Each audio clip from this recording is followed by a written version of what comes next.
Well, I have 5 children. Richard's in the middle. I try to discourage all my children about going into coaching. He said, I want to be a coach. I said, big mistake, big mistake.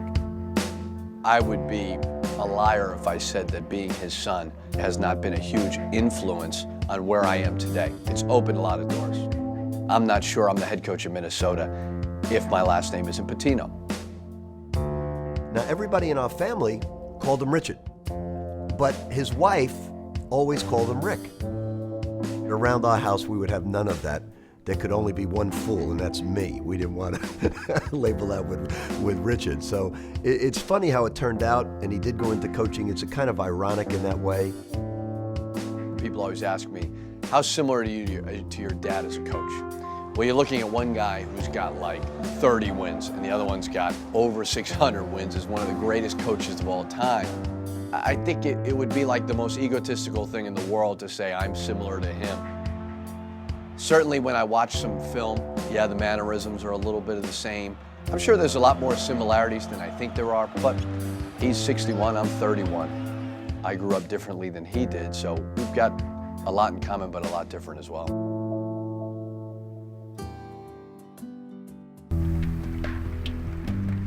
I walk into a room, everybody says, that's Rick Pitino's son. And they immediately have an opinion of me. And I know that, I understand it, but that's what motivates me.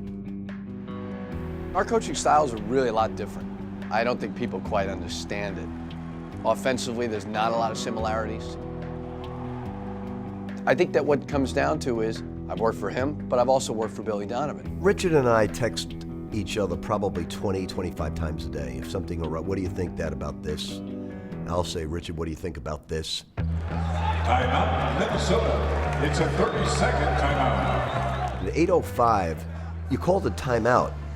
Did your assistant coaches tell you that a timeout was coming? The wheels are falling off, and I gotta call a timeout or else this thing's gonna get out of control. Well, sure enough, the first thing he tells me is, why do you keep calling timeouts right before the media timeout? I said, I'm not second guessing it. I would have called the same timeout. I was second guessing it. But he was calling it because he had to break momentum. And by the way, Dad, just so you understand, I had 3 timeouts to use at the end of the game, and I used every one of them. Unfortunately, when you watch your son coach, you'll die with each possession. See, I'm not in control when I'm watching my son. One of the presents I gave him when he became the head coach was I went out and bought him 3 new suits, and they were very expensive suits. Richard Pitino shed his sport coat. That's probably what got him a technical. Coach Pitino, he's just like his dad. I told him when he started throwing those jackets, and I hope you got those from Joseph A. Banks, and you got a 3-for-1 deal the way you're taking care of your clothes, kidding around with him. If I take my coat off, he'll yell at me, don't take your coat off. You can't do that. And I could probably pull up 200 games in which he's done that. When I was in high school, my dad goes to Boston, and I saw all the bad of the NBA. He just didn't enjoy it at all. Didn't enjoy going to practice, didn't enjoy coaching. It was really difficult on him. I saw that. Richard will never coach in the NBA, doesn't like the NBA, doesn't watch the NBA. Richard has no NBA aspirations whatsoever. I can 100% say that he's right about that. I love coaching college basketball. I love the environment on a day-to-day basis. Take everything that you like about what I do, and then make sure you get rid of the things that you don't like. And he's done that. He's going to be a much better coach than I am. Much better. Set him up. The one thing that I think every player has told me, he is direct and he is honest. Please change your body language. I'm asking you nicely. I need to see a huge difference. I watched the game last night. Great kid. You work hard. It deflates everybody. I'm sorry. Does it deflate everybody? Absolutely. Okay. The guys that I'm hardest on are normally the guys that I believe I can get so much more out of. And DeAndre Matthews, a guy, he's playing well, but I think there's an extra gear there. And I think that he responds to it pretty well. Good. Pass it. Cut through. When he came in, I think the biggest thing he stressed was just making a change and, doing it his way. I want to see everybody's feet and hands move, and it cannot stop moving. And if anyone's feet or hands stop moving, you're all running. All right, here we go. Let's see if we can do it. His philosophy is really just press all game, and that was something that, we weren't really used to. How about that? How about that? You get a stop. Good defense. The worst thing, if you're a player, is when the coach isn't talking to you, because it probably means that he doesn't believe he can get a lot out of you. You're going to watch the film. They're going to drive it down our throats all day because they know that you don't guard anybody. We've hit some adversity right now.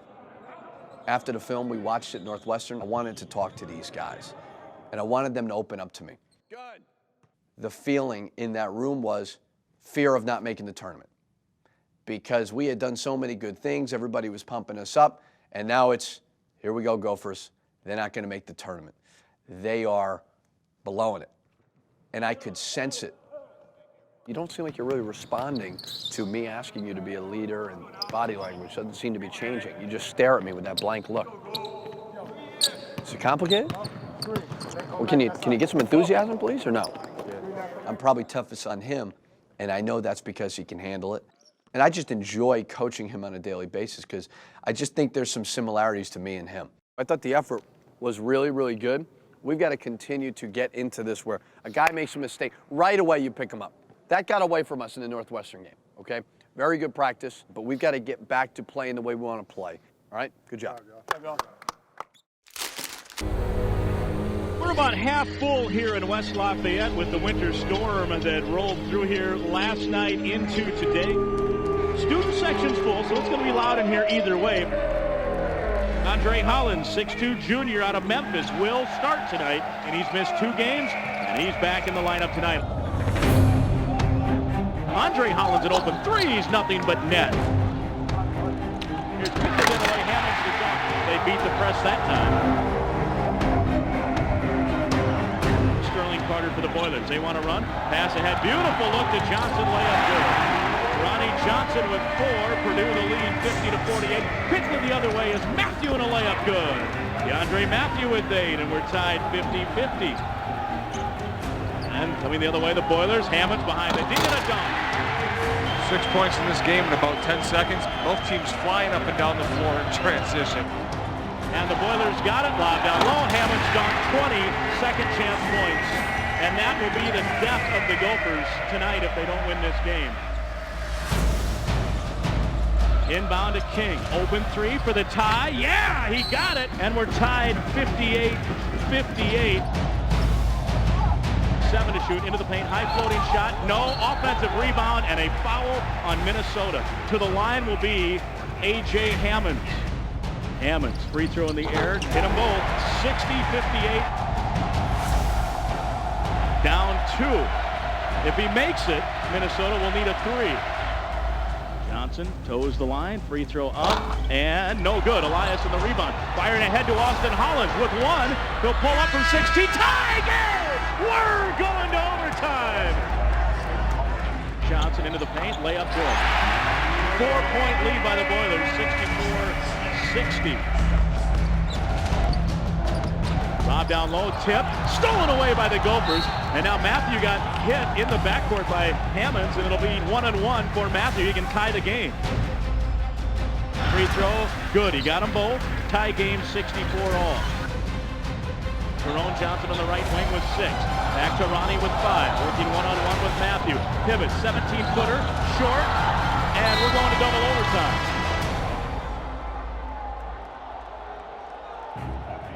We're nearly a minute into the overtime, number 2. Lob down low to Hammonds, tie game. Hammonds spins in the paint. Once, twice, shot good, and a foul.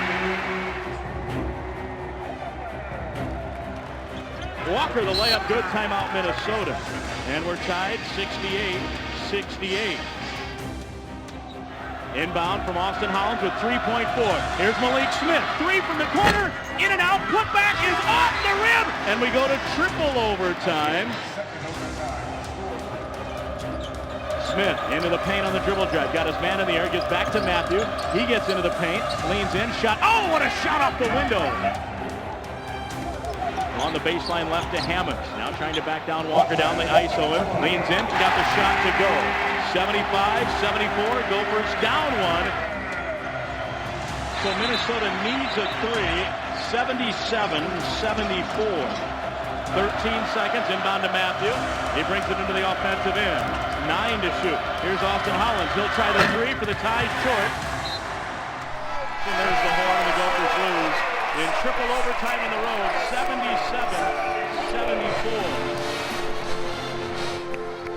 77-74. It was certainly a disappointed locker room. We really fought hard. I'm very proud of their effort. We got stops. We did some good things. Every time we got a stop, played good defense, they found a way to get that offensive rebound. You know, it's going to be a disappointed team, but I think we're real close, and I'm proud of their effort.